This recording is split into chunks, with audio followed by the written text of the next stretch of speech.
Saudações, minha gente, como é que vocês estão? Espero que vocês estejam todos muito bem. Estamos aqui mais uma vez para falar de história e o tema de hoje é esse aqui: unificação nacional da Itália e da Alemanha. No século XIX, nem Itália nem Alemanha ainda eram países como nós conhecemos. Tanto Itália quanto Alemanha eram uma rede de pequenos países e cidades-estado independentes que foram influenciados pelo Congresso de Viena. E é durante o século XIX que um movimento ideologicamente nacionalista, burguês e popular ao mesmo tempo vai servir de base para a formação desses estados nacionais, desses novos países, dessas novas nações do continente europeu. O que vai ser um negócio muito importante, porque vai ter um impacto enorme para o equilíbrio de forças e para o desenvolvimento do capitalismo europeu nas décadas seguintes. Inclusive, a formação da Itália e da Alemanha vai ser um dos elementos mais importantes para o surgimento da Primeira Guerra Mundial no começo do século XX, uns 40 anos depois desse processo de unificação. Mas, enfim, para a gente começar a falar disso, eu quero fazer uma introdução conceitual teórica, que é muito importante, e que vai servir de base para a nossa discussão posterior sobre Itália e Alemanha especificamente. Que é a seguinte: vamos entender o que é o nacionalismo e, em especial, o que é o nacionalismo do século XIX. Acredito que todos nós saibamos que o nacionalismo é uma ideologia, ou seja, é um conjunto de ideias que serve de base para criar uma visão de mundo. Se essa visão de mundo, essa ideologia, ela é escravizadora ou libertadora, se ela é autônoma ou alienada, se ela é popular ou elitista, é outra discussão. Mas o nacionalismo é uma ideologia por quê? Porque idealiza uma realidade a partir de um sentimento de pertencimento à pátria e de amor a essa pátria, que passa a colocar, então, a noção de pertencimento à pátria como o elemento central da formação da identidade da sociedade. Ou seja, as pessoas dentro de um Estado nacional com uma força ideológica nacionalista muito grande, as pessoas têm como elemento central do seu reconhecimento, da compreensão de quem as pessoas são, a ideia de pertencer à pátria. E de, portanto, estar pronto a fazer sacrifícios e lutar por essa pátria. Essa ideia não é nova. Ela começa a nascer na Europa lá por volta do século XIII, quando começa a formação dos países europeus modernos, a formação das monarquias nacionais. Eu lembro sempre que nas minhas aulas sobre esse assunto eu dou um exemplo sobre a formação do sentimento nacionalista, que é a historinha da Joana d'Arc na França. Durante a Guerra dos 100 Anos, franceses e ingleses estavam disputando territórios na Europa, especialmente uma região do norte da Europa chamada Flandres, que hoje não é nem Inglaterra nem França, hoje é um pedaço da Holanda e um pedaço da Bélgica. E essa disputa, essa Guerra dos 100 Anos, fez com que os ingleses começassem a se reconhecer como ingleses mesmo, começassem a sentir um orgulho de ser inglês e a reconhecer a importância de um Estado nacional, um governo centralizado, para defender os interesses da Inglaterra exatamente pelo ódio que tinham os franceses durante a guerra. E os franceses a mesma coisa, começam a reconhecer a importância de um governo centralizado e a necessidade de seguir uma liderança de um rei que centraliza o poder, que forma um Estado nacional, porque ser francês significa combater os malditos ingleses.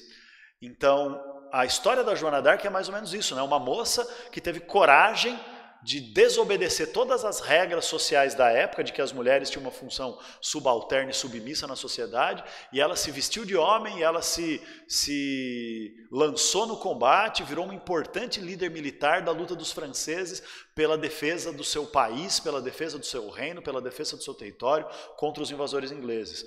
Para os ingleses, Joana d'Arc é um símbolo do que tem de mal, porque defendeu a França, então ela foi queimada como bruxa. Para os franceses, ela é um símbolo de coragem e de determinação pelo amor à pátria. Então, o nacionalismo é uma história antiga, que vem lá do século XIII. Mas no século XIX, o nacionalismo ganha um caráter especial, especialmente a partir das guerras napoleônicas. Porque o Napoleão, ao mesmo tempo que ele ajuda a espalhar os princípios da Revolução Francesa, como liberalismo econômico, fim dos privilégios do clero e da nobreza e combate ao antigo regime, modernização, portanto, principalmente modernização industrial, O Napoleão também ajuda a espalhar o sentimento nacionalista, porque a cada região invadida, o Napoleão estimula o nacionalismo local para formar as chamadas repúblicas irmãs, ou seja, uma série de paisezinhos aliados da França, pequenos povos e nações formando seus países para se aliarem com a França e ajudarem a França a combater os inimigos da França, que eram também inimigos desses paisezinhos, manja? Então, quer dizer, o sentimento nacionalista na Bélgica, na Polônia, na Alemanha, na Itália, quem vai ajudar muito a formar ou a se desenvolver, vai ser esse momento do Napoleão espalhar essa ideologia nacionalista francesa como um elemento de identidade social em outras sociedades europeias também. Isso leva, então, a quê? Em determinado momento da história, os governos europeus e as burguesias europeias percebam que o nacionalismo pode ser uma ferramenta de estabilidade social e de controle social muito valiosa. Por quê? Do ponto de vista dos governos, o nacionalismo cria uma espécie de cimento de coesão social. Então as pessoas, ao invés de fazerem conflitos internos e revoltas contra o governo, lutando por melhorias ou transformações, inspiradas pelo nacionalismo, as pessoas vão ver não o governo como um problema, mas os governos estrangeiros como problema, e os povos estrangeiros como inimigos. Então esse laço de identificação social em torno da ideia de pátria, apaga um pouco a percepção dos problemas internos. 2, gera uma coesão e uma estabilidade social em torno do governo que lidera a nação, se o governo souber fazer bom uso do discurso nacionalista. 3, prepara a sociedade para as guerras, conflitos e para os sacrifícios de aguentar a fome, a miséria, a desigualdade social, ou o esforço de guerra em nome do bem da pátria, em nome da grandeza da nação. Para as burguesias, o nacionalismo também é muito útil. E ele é útil por quê? Porque ele acaba sendo um elemento de apagamento das diferenças sociais.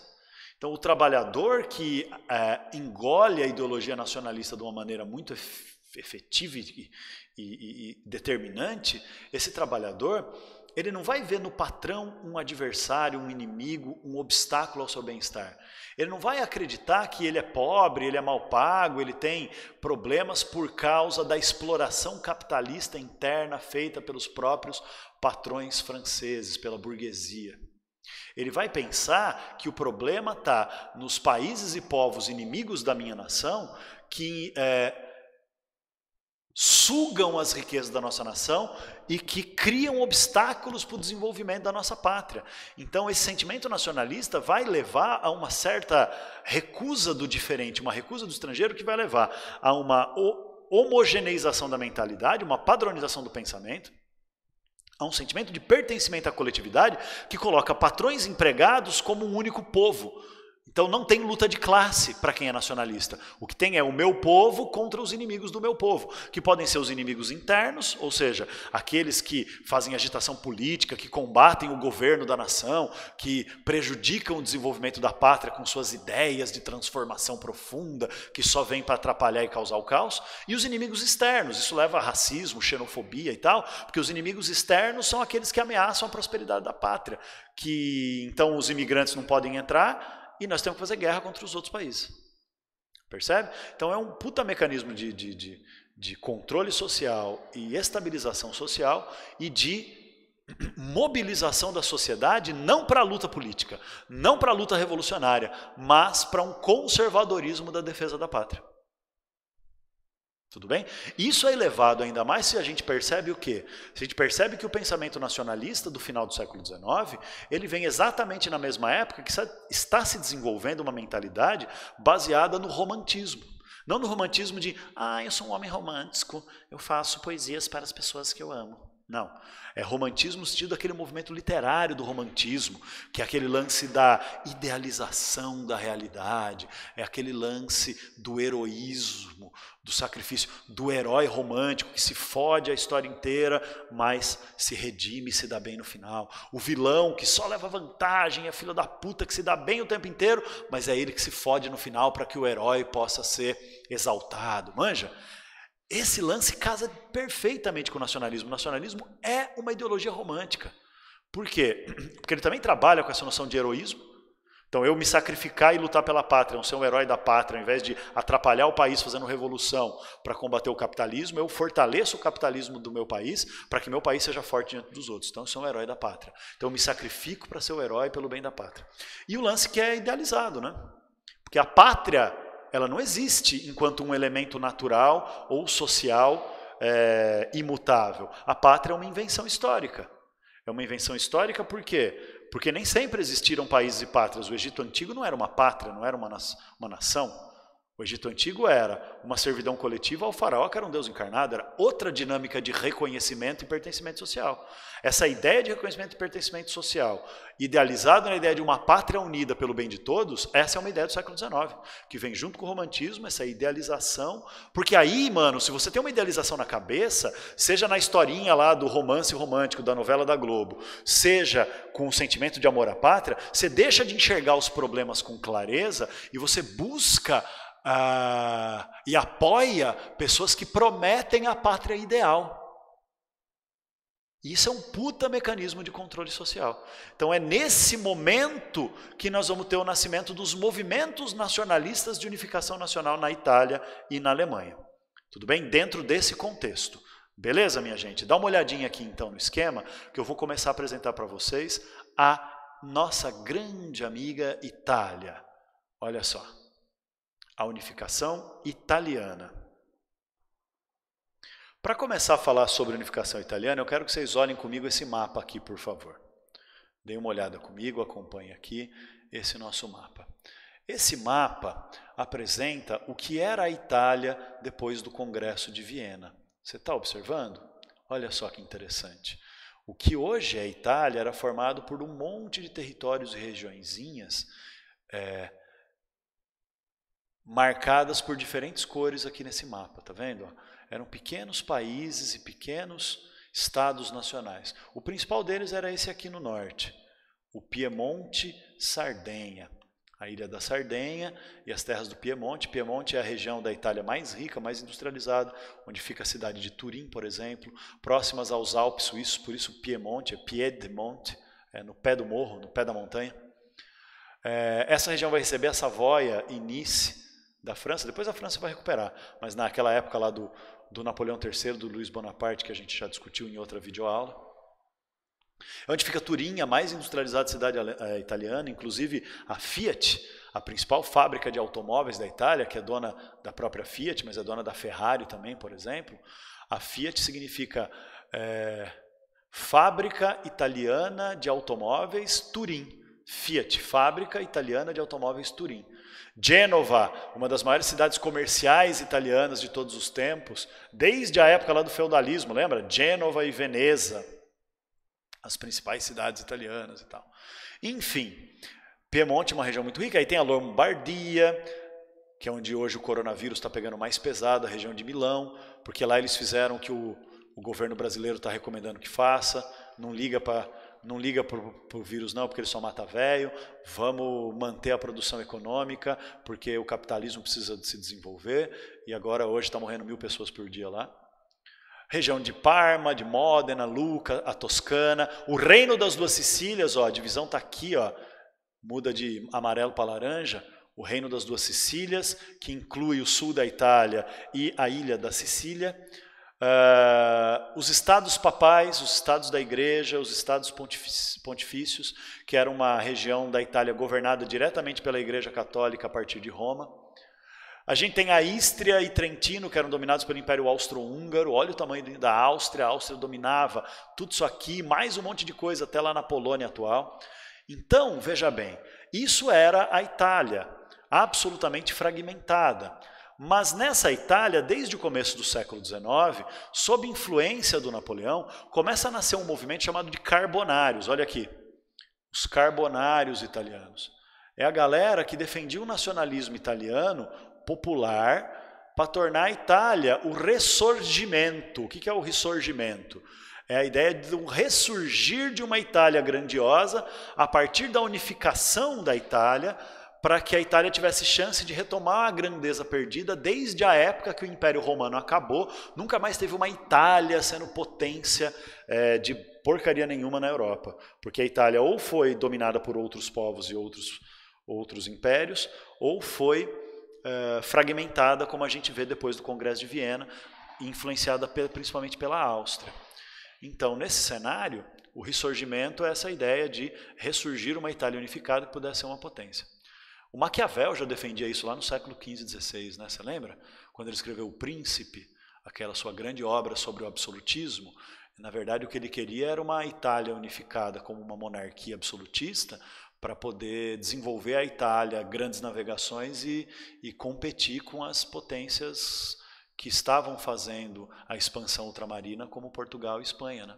Não deu certo, a Itália continuou fragmentada ou dominada pelo Sacro Império Romano Germânico e depois que o Sacro Império acabou, pela Áustria. Algumas regiões, claro. Então, esse foi o primeiro movimento, os carbonários. Deu certo? Não, não deu certo.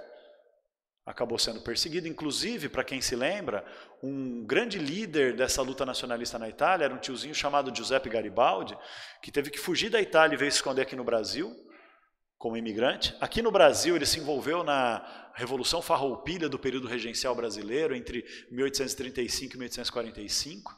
Aí, depois da Farroupilha, ele volta para a Itália e vai ser de novo um líder do movimento de unificação da Itália. Então, depois que um tempo passa, né, que esse movimento dos carbonários fracassa, nós vamos ver surgir na segunda metade do século XIX dois movimentos de unificação da Itália. Um no norte, liderado pelo rei do Piemonte Sardenha, chamado Vítor Emanuel II, e o seu ministro, que é uma espécie de arquiteto militar e político da unificação da Itália, um cara chamado Camilo Benso de Cavour, que era o conde de Cavour, ministro-chefe do governo do Vítor Emanuel, lá rei do Piemonte Sardenha, aquela região mais industrializada que eu mostrei para vocês. Esses caras queriam que a Itália se unificasse como um reino da Itália, ou seja, como uma monarquia, para o Vítor Emanuel virar o primeiro rei da Itália unificada. A ideia desses caras do norte era essa aqui, ó. Unificar a Itália para fortalecer a industrialização do norte, ou seja, que a Itália fosse fonte de mão de obra, matéria-prima, recursos naturais, riquezas, mercado consumidor e expansão econômico-industrial para fortalecer... Ouviu essa moto? Que coisa boa! Para fortalecer o reino do Piemonte Sardenha e fortalecer a industrialização do norte da Itália, tanto da Toscana como do Piemonte Sardenha. Agora, tem também um segundo movimento de unificação italiana, que é o movimento liderado por figuras populares como o religioso chamado Mazzini e o líder popular chamado Giuseppe Garibaldi. Esses caras eram do sul da Itália. E o sul da Itália é a região até hoje mais pobre e mais agrícola da Itália. E lá, esse movimento no sul da Itália não era um movimento feito pelo governo da Sicília, por exemplo. O governo da Sicília não queria se unificar porque sabia que ia ser dominado pelo Piemonte Sardenha. Esse movimento é popular.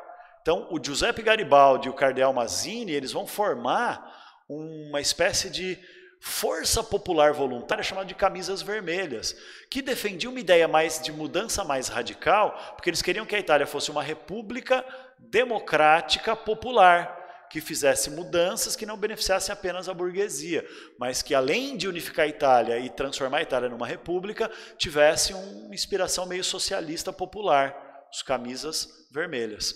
Então é isso. Olha o mapa. Nesse confronto, o reino do nesse confronto não, né?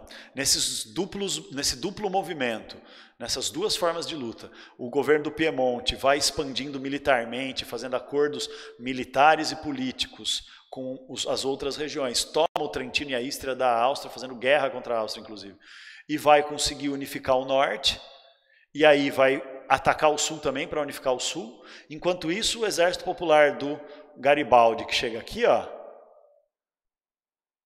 ele se fortalece aqui no sul, na ilha da Sicília, né, em Palermo principalmente, e avança em direção à capital do Reino das Duas Sicílias, que é a cidade de Nápoles. E aqui essas duas forças se unem e acabam unificando a Itália. Isso é 1870. A unificação da Itália consegue se completar, porque lembra, a França que estava ajudando a igreja a não deixar a Itália se unificar, a França vai enfrentar a guerra franco-prussiana e acaba abandonando a Itália, e a Itália consegue se unificar. Só que fica a questão da igreja. Então tem 3 problemas para resolver, depois que unifica a Itália. Problema 1, qual governo vai ser? O movimento popular do Sul, que é a república. O movimento burguês industrial do Norte, que é a monarquia. Problema 2, a igreja, eles vão tomar terras da igreja para unificar. A igreja vai aceitar perder suas terras? Não vai. E se a igreja não aceitar perder suas terras, a igreja vai apoiar e reconhecer o governo da Itália unificada? Não vai. O que fazer então se a maioria da população da Itália é católica e a igreja não apoia? Problema 2. Problema 3. A Itália se unificou? Sim. Mas a língua era uma só? Não. Cada região tinha sua língua. O toscano, o piemontês, o siciliano, o calabrês, enfim, tinha um monte de língua na Itália. O veneziano, enfim, um monte de língua diferente. Não tinha uma mesma cultura, não tinha uma mesma língua, não tinham mesmos costumes, mesmas tradições. Então, tinha que unificar a sociedade. Por isso que o conde de Cavour, que foi o grande mentor dessa unificação da Itália, ele era ministro do rei Vítor Emanuel do Piemonte Sardenha, o conde de Cavour diz uma frase muito famosa, ele diz assim: fizemos a Itália, agora é hora de fazer os italianos. Ou seja, criamos um país unificado chamado Itália, agora temos que impor uma língua, uma cultura, um sistema de lei, um sistema de governo, um sentimento de pertencimento a esse país que nós criamos pela força militar. Tá bom? Então o primeiro problema se resolve como? Se resolve assim, ó. O Garibaldi e os carinha do Sul, para evitar mais derramamento de sangue, eles aceitam que a Itália vai ser uma monarquia. Então a Itália se forma como o reino da Itália, e o primeiro rei da Itália é o Vítor Emanuel, com o seu ministro, o conde de Cavour, sendo chefe do governo. O segundo problema é com a igreja. O problema é que a igreja não vai se resolver. Aliás, não só não vai se resolver, como vai criar uma treta chamada de questão romana. A treta é tão grande que vai durar até 1929. Então, 59 anos praticamente, de treta entre governo da Itália e igreja. A igreja não reconhecia o Estado italiano e o governo da Itália, e portanto não apoiava o governo italiano e fazia de tudo para o povo também não apoiar. Imagina, na cabeça do povo, eu tenho que obedecer ao governo da Itália, mas a igreja diz que eu não posso ser italiano, que eu não posso gostar da Itália. Nossa, foi uma dificuldade monstra. Pra você ter uma ideia, isso só vai ser resolvido em 1929, por quê? Porque vai acontecer um acordo entre o governo italiano da época, que era o Mussolini, o líder fascista. E esse acordo entre a igreja e o governo fascista da Itália em 1929 chama Tratado de Latrão.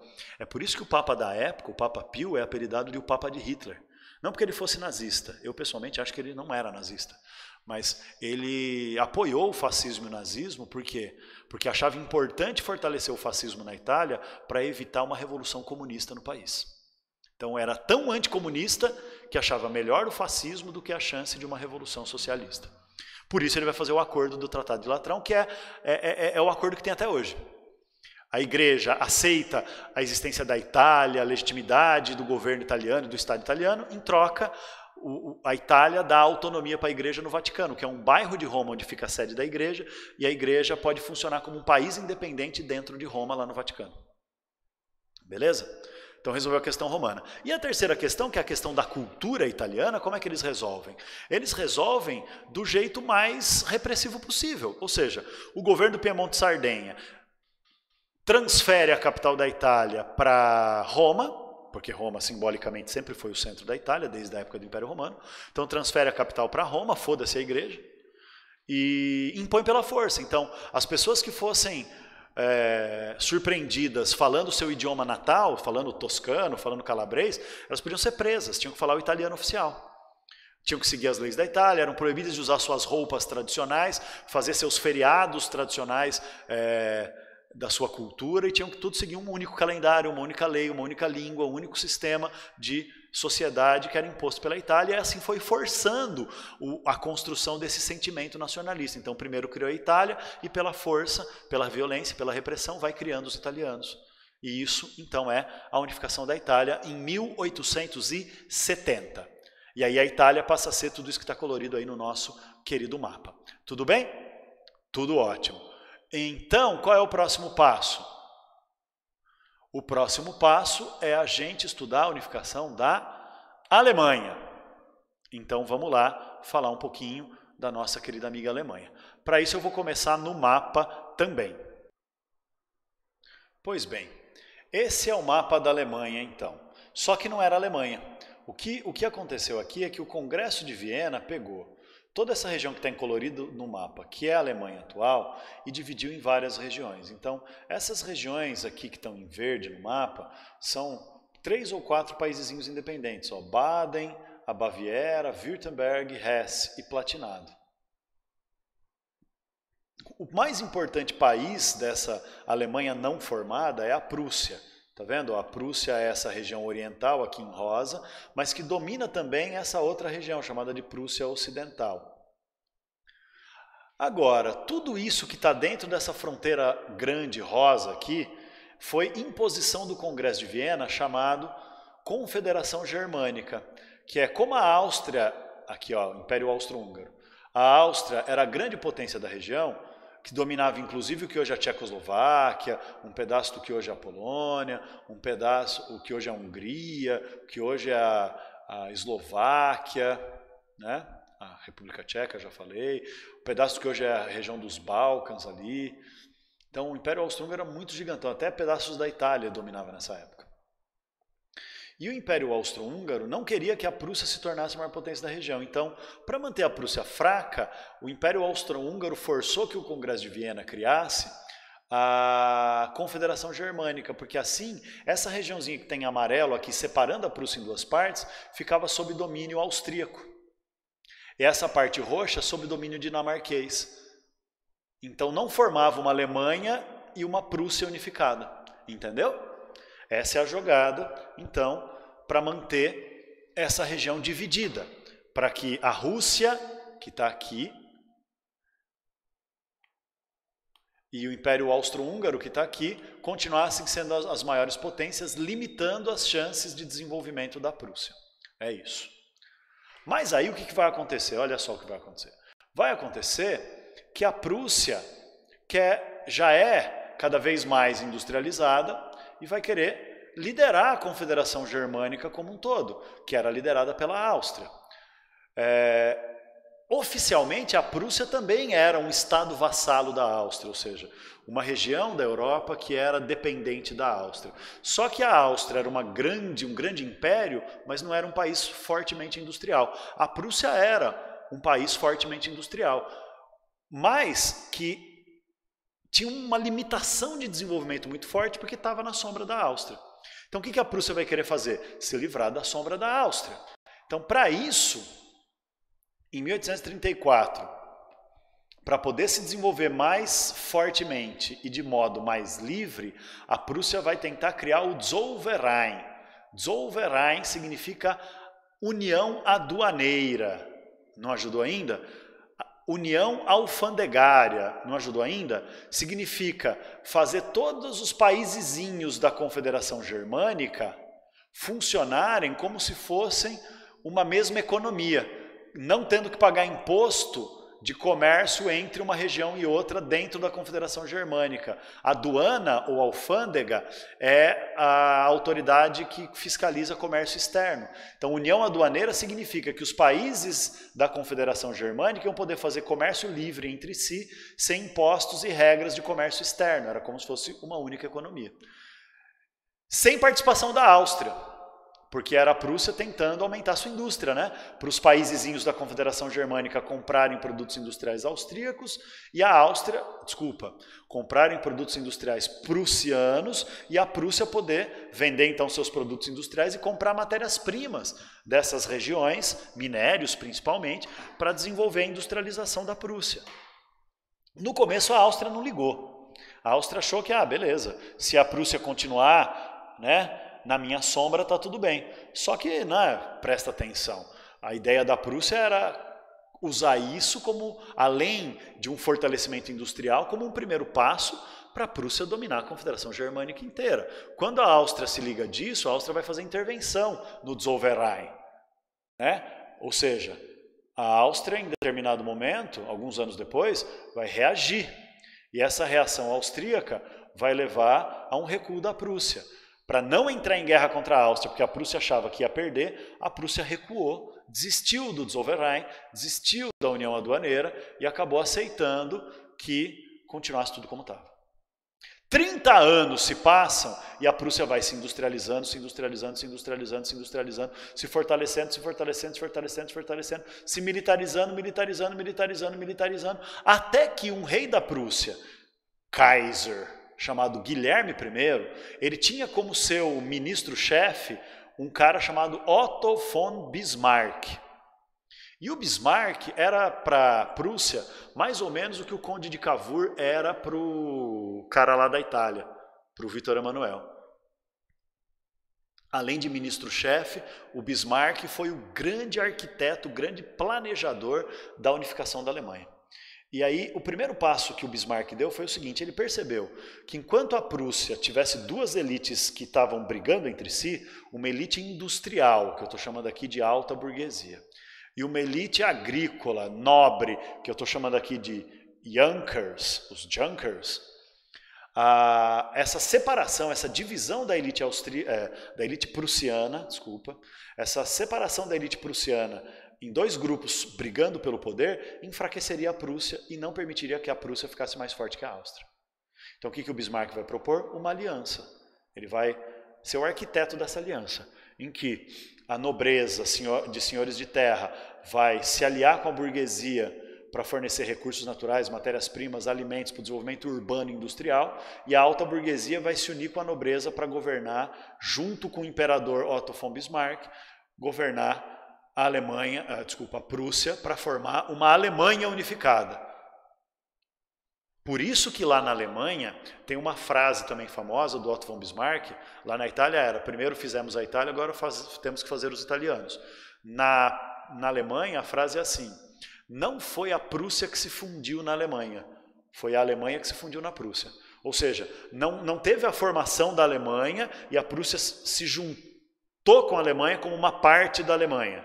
É o contrário, tinha a Prússia, e a Prússia foi dominando tudo até fazer todas as regiões da Alemanha aceitarem se unir. Então é a Alemanha que vai se fundindo na Prússia, a Prússia era o centro. Então não era uma Alemanha que já existia, que vai atraindo e vai juntar a Prússia também. Não, tinha uma Prússia que vai juntando todo mundo e vai chamar isso tudo de Alemanha. Então, com isso tudo, o que vai acontecer? A Prússia vai começar a ser uma potência industrial fodida, vai se tornar tão poderosa quanto a Inglaterra em alguns setores industriais, mais poderosa que a França em alguns setores industriais. Vai já virar quase que a segunda maior potência industrial do mundo, empatada em alguns ramos, um pouco na frente da França, por causa desse Otto von Bismarck e sua estratégia de unir as elites austríacas. E aí, gente, a Áustria começa a desenvolver, a partir de 1860, um tipo de indústria que o resto do mundo ainda estava só engatinhando. Esse tipo de indústria chama indústria bélica. O que é a indústria bélica? É a indústria de armas e equipamentos militares. Então, grande parte das armas e equipamentos militares modernos de destruição em massa ou foram inventados pela indústria bélica prussiana ou foram desenvolvidos em massa, inventados em outros lugares e desenvolvidos em massa na indústria bélica prussiana. Metralhadora, arma de repetição, tanque de guerra, submarino de guerra, lança-morteiro, que é um lançador de bomba em longa distância. Tudo, não existia míssil ainda nessa época, míssil só vai existir depois da Segunda Guerra Mundial, mas grande parte das tecnologias de guerra é a Prússia que desenvolve. E aí o que acontece? A partir disso, a Prússia vai se sentir pronta. Pronta para quê?